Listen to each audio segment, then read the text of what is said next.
Having looked at some of the components of net primary production and the controls on NPP, it's now time to finish by looking at the global distribution of biomass and NPP.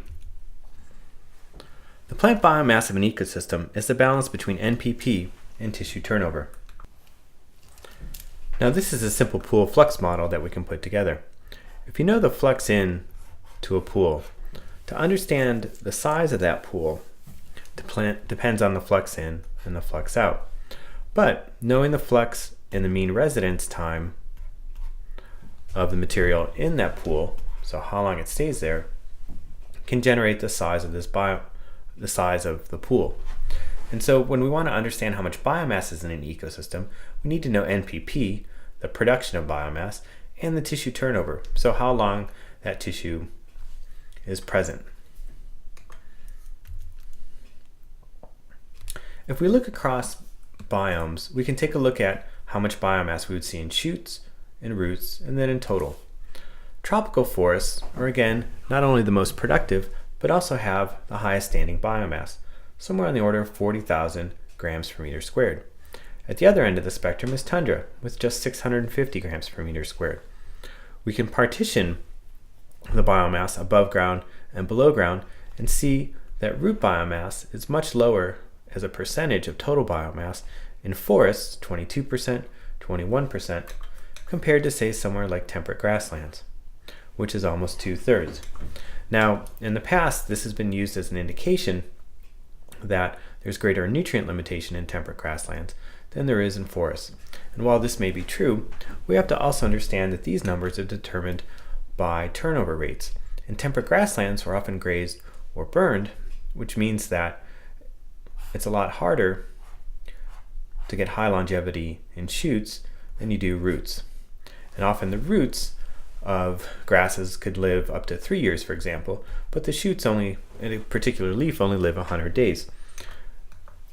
So knowing NPP, which we had talked about in our previous table, and then the mean residence time can help you understand why you have differences in biomass, for example, and understand that in forests that have a lot of wood that can live 100 years, biomass is going to preferentially accumulate above ground as opposed to below ground.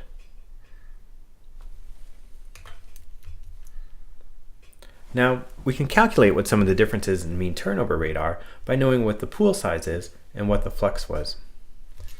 So, for example, if we have something like almost 40,000 grams per meter squared of biomass in a tropical forest, before we said that NPP was roughly 2,500 grams per meter squared. So that gives you a mean residence time of biomass in a tropical forest of roughly 15 years. In contrast, Arctic tundra, we said, had an NPP of about 200 grams per meter squared. If there's 650 grams per meter squared in biomass present, that means that the mean residence time of biomass is only 3 years. And again, if you take a look here, if it says there's 250 grams per meter squared above ground, we said that productivity was roughly 100. That means above ground stuff is lasting 2.5 years. We also said it's roughly 100 below ground, but below ground it's lasting 4 years. Now, these numbers don't necessarily come from the same sources, and it's going to overestimate some of the longevities, for example. But this is one of the ways that we can start to understand how long shoot biomass or root biomass is persisting in the environment. When we look at biome differences in NPP, so not just biomass, but NPP, we can understand the importance of season length in determining NPP, because we also stated that season length was important for understanding differences in GPP, and NPP is a constant fraction of GPP. We can also see the importance of leaf area. So before we had said that the longer the growing season is, and the more leaf area you have at any one point, the greater your GPP should be. When we look across biomes, this is table 6.7. And you can see that again we have tropical forests, temperate forests, boreal forests, shrublands and grasslands, deserts, and Arctic tundra.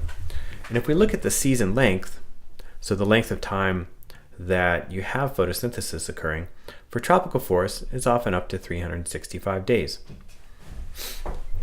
For tundra, it might be as short as just 100 days.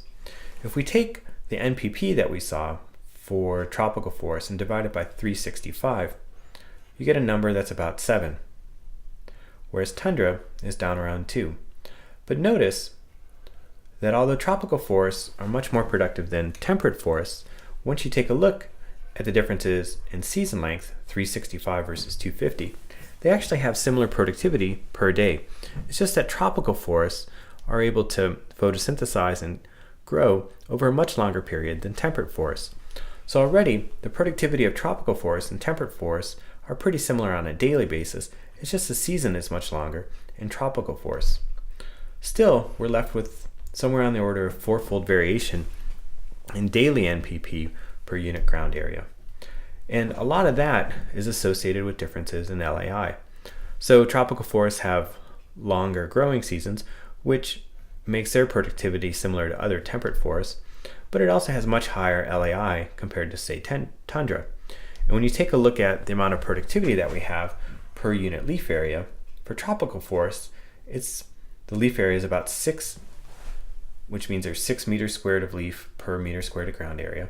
So if you look upwards in a tropical forest, you're going to look through, on average, 6 different leaves.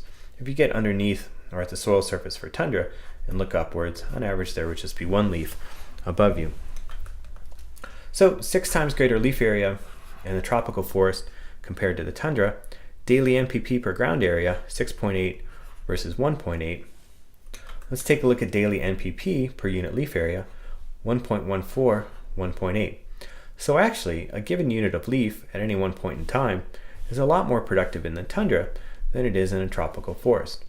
But a tropical forest has more leaf area and the growing season is much longer, which leads to greater overall productivity.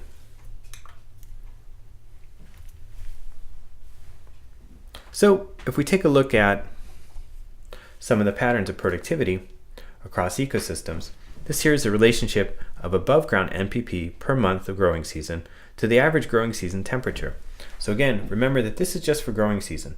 This here is the average temperature during the growing season, and this goes from high to low. So these are the hot sites, these are the cold sites. So hot and cold. And this is how much productivity you have during that growing season.